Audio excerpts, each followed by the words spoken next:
ಇನ್ನು ರಾಜ್ಯಪಾಲರ ಆದೇಶದ ಮೇಲೆ ಮುಖ್ಯಮಂತ್ರಿಯ ವಿರುದ್ಧ ಪ್ರಾಸಿಕ್ಯೂಷನ್ಗೆ ಅನುಮತಿ ಸಿಕ್ಕಿಬಿಟ್ಟಿದೆ.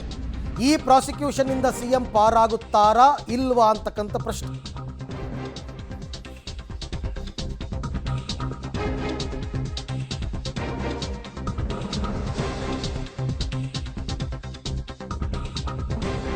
ಕ್ಷಣದಲ್ಲಿ ಹೈಕೋರ್ಟ್ನಲ್ಲಿ ವಿಚಾರಣೆ ಆರಂಭ ಆಗುತ್ತೆ.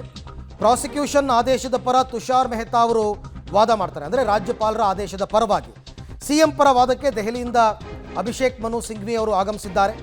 ವಾದ ಪ್ರತಿವಾದದ ಬಳಿಕ ಇವತ್ತೇ ಹೈಕೋರ್ಟ್ ಆದೇಶವನ್ನು ನೀಡುತ್ತಾ ಸಿಎಂಗೆ ಶಾಕ, ಬಿಗ್ ರಿಲೀಫ. ಸೊ ಹಾಗಾಗಿ ಏನು ಬೇಕಾದರೂ ಆಗ್ಬೋದು. ರಾಜ್ಯಪಾಲರ ಆದೇಶ ಸರಿ ಇದೆ ಅಂತಲೂ ಹೇಳ್ಬೋದು, ರಾಜ್ಯಪಾಲರ ಆದೇಶವನ್ನು ರದ್ದು ಕೂಡ ಮಾಡ್ಬೋದು. ಎರಡೂ ಸಾಧ್ಯತೆಗಳಿದೆ. ಹಾಗಾಗಿ ಇವತ್ತು ಮುಖ್ಯಮಂತ್ರಿಗಳ ಪಾಲಿಗೆ ಬಿಗ್ ಡೇ. ಯಾಕೆಂದರೆ ಒಂದು ವೇಳೆ ರಾಜ್ಯಪಾಲರ ಆದೇಶವನ್ನು ಎತ್ತಿಡಿದು ಬಿಟ್ಟರೆ ಈ ವಿಪಕ್ಷದವ್ರು ಮತ್ತೆ ಶುರು ಮಾಡ್ತಾರೆ, ನೋಡಿ ಕೋರ್ಟಲ್ಲೂ ನಿಮಗೆ ಹಿನ್ನಡೆಯಾಯಿತು, ಮೊದಲು ರಾಜೀನಾಮೆ ಕೊಡಿ ಅಂತ. ಹೈಕೋರ್ಟ್ನಲ್ಲಿ ಕೆಲವೇ ಕ್ಷಣಗಳಲ್ಲಿ ಸಿಎಂ ಅರ್ಜಿ ವಿಚಾರಣೆ ಬರುತ್ತೆ.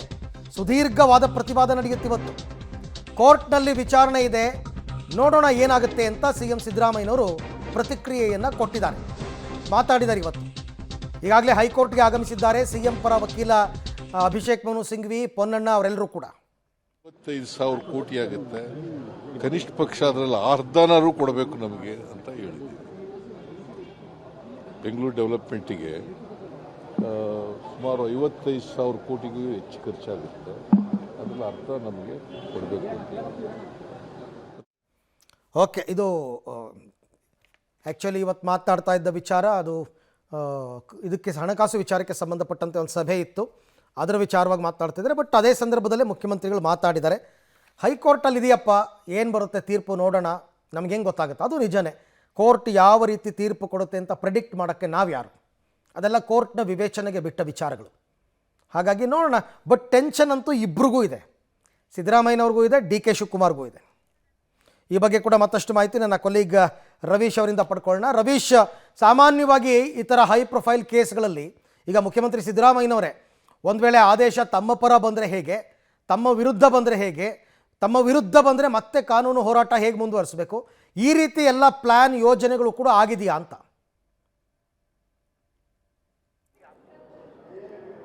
ಅರವಿಂದ್, ಖಂಡಿತವಾಗಿ ಕೂಡ ಈ ರೀತಿಯ ಕಾನೂನಾತ್ಮಕ ಹೋರಾಟದ ಸಂದರ್ಭದಲ್ಲಿ ಪ್ಲಾನ್ ಎ, ಪ್ಲಾನ್ ಬಿ ಮತ್ತು ಪ್ಲಾನ್ ಸಿ ಬಗ್ಗೆ ಕೂಡ ಒಂದು ರೀತಿಯಲ್ಲಿ ಸುದೀರ್ಘವಾಗಿ ಚರ್ಚೆ ಮಾಡಿರ್ತಾರೆ. ಹಾಗಾಗಿ ಈ ಒಂದು ಮೂಡಾ ಪ್ರಕರಣದ ವಿಚಾರದಲ್ಲೂ ಕೂಡ ರಾಜ್ಯಪಾಲರು ಏನು ಪ್ರಾಸಿಕ್ಯೂಷನ್ಗೆ ಅನುಮತಿಯನ್ನು ಕೊಟ್ಟಿದ್ದಾರೆ, ಅದನ್ನು ಪ್ರಶ್ನಿಸಿ ಹೋಗಿರ್ತಕ್ಕಂಥದ್ದು. ಹಾಗಾಗಿ ಅದ್ರ ಬಗ್ಗೆ ಕೂಡ ಈಗಾಗಲೇ ಆ ಒಂದು ಮನು ಸಿಂಘ್ವಿ ಅವರು ಕೂಡ ವಾದವನ್ನು ಮಂಡಿಸಿದರು. ಮತ್ತು ಇವತ್ತು ಕೂಡ ಆ ಒಂದು ವಾದವನ್ನು ಮಂಡಿಸ್ತಾರೆ ಇವತ್ತು ಅಂತಲೂ ಕೂಡ ಮೊನ್ನೆ ಕೂಡ ಆ ಒಂದು ಸಂದರ್ಭದಲ್ಲಿ ಕೋರ್ಟ್ನ ಕಲಾಪದ ಸಂದರ್ಭದಲ್ಲೂ ಕೂಡ ಹೇಳ್ತಾ ಇದ್ರು. ಹಾಗಾಗಿ ಇವತ್ತು ಅವರು ವಾದವನ್ನು ಮಂಡಿಸ್ತಾರೆ. ಜೊತೆಗೆ ಆ ಒಂದು ಯಾರು ಆ ಒಂದು ದೂರುದಾರರಿದ್ದಾರೆ, ಆ ದೂರುದಾರರ ಪರವಾಗಿ ಕೂಡ ಒಂದು ವಾದವನ್ನು ಅವರ ಪರ ವಕೀಲರು ಕೂಡ ಮಂಡಿಸಬೇಕಾಗುತ್ತೆ. ಹಾಗಾಗಿ ಸುದೀರ್ಘವಾಗಿ ತೆಗೆದುಕೊಳ್ಳುತ್ತೆ. ಖಂಡಿತವಾಗಿ ಕೂಡ ಈ ಒಂದು ಸಂದರ್ಭದಲ್ಲಿ ತೀರ್ಪು ಏನು ಬರುತ್ತೆ ಅದಕ್ಕೆ ಒಂದು ರೀತಿಯಲ್ಲಿ ಮೇಲ್ಮನವಿಯನ್ನು ಸಲ್ಲಿಸಬೇಕಾ ಬೇಡವೋ ಅನ್ನೋದ್ರ ಬಗ್ಗೆ ಕೂಡ ಸಾಕಷ್ಟು ಚರ್ಚೆಗಳು ನಡೆಸ್ತಾ ಇದ್ದಾರೆ. ಅದು ಪರ ಬರುತ್ತಾ ವಿರುದ್ಧ ಬರುತ್ತಾ ಅನ್ನೋದು ನೋಡಿಕೊಂಡು plan A B plan B ಅನ್ನು ಮಾಡ್ಕೊಂಡಿರ್ತಾರೆ. ಆ ಕಾರಣಕ್ಕೋಸ್ಕರವಾಗಿ ಸುದೀರ್ಘವಾಗಿ ಕಾನೂನು ಪಂಡಿತರ ಜೊತೆ, ಕಾನೂನಿನ ಅವರ ಪರ ವಕೀಲರ ಜೊತೆ ಕೂಡ ಸಿದ್ದರಾಮಯ್ಯನವರು ಚರ್ಚೆ ನಡೆಸಿದ್ದಾರೆ. ಮನು ಸಿಂಘ್ವಿ ಅವರ ಜೊತೆ ಇವತ್ತು ಕೂಡ ಚರ್ಚೆಯನ್ನು ನಡೆಸಿರ್ತಕ್ಕಂಥದ್ದು. ಸಿದ್ದರಾಮಯ್ಯನವರ ಜೊತೆ ಚರ್ಚೆಯನ್ನು ನಡೆಸಿದ ಬಳಿಕವೇ ಕೋರ್ಟ್ಗೆ ಈಗ ಮನು ಸಿಂಘ್ವಿ ಅವರು ಕೂಡ ಆಗಮಿಸಿರ್ತಕ್ಕಂಥದ್ದು. ಹಾಗಾಗಿ ಇನ್ನೇನೋ ಕೆಲವೇ ಕ್ಷಣಗಳ ವಿಚಾರಣೆ ಆರಂಭ ಆಗುತ್ತೆ. ಹಾಗಾಗಿ ಸುದೀರ್ಘ ವಾದದ ಬಳಿಕ ಏನು ಅಂತಿಮವಾಗಿ ಕೋರ್ಟ್ನಿಂದ ತೀರ್ಪು ಬರುತ್ತೆ, ಆದೇಶ ಬರುತ್ತೆ, ಕಾದು ನೋಡಬೇಕಾಗುತ್ತೆ. ಇವತ್ತೇ ಬರುತ್ತಾ ಅಥವಾ ಇನ್ನೊಂದು 2-3 ದಿನ ಮುಂದೆ ಹೋಗುತ್ತೆ ಅನ್ನೋದು ಕೂಡ ಕಾದು ನೋಡಬೇಕು. Aravind, right, thank you Ravish ತಮ್ಮ ಎಲ್ಲ ಮಾಹಿತಿಗಾಗಿ.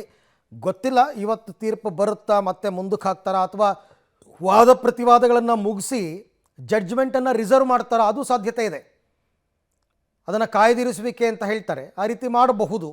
ಯಾವ ರೀತಿ ಆಗುತ್ತೆ ಅಂತಕ್ಕಂಥದ್ದು. ಬಟ್ ಎಲ್ಲದಕ್ಕೂ ತಯಾರಿಗಳಂತೂ ಆಗಿದೆ.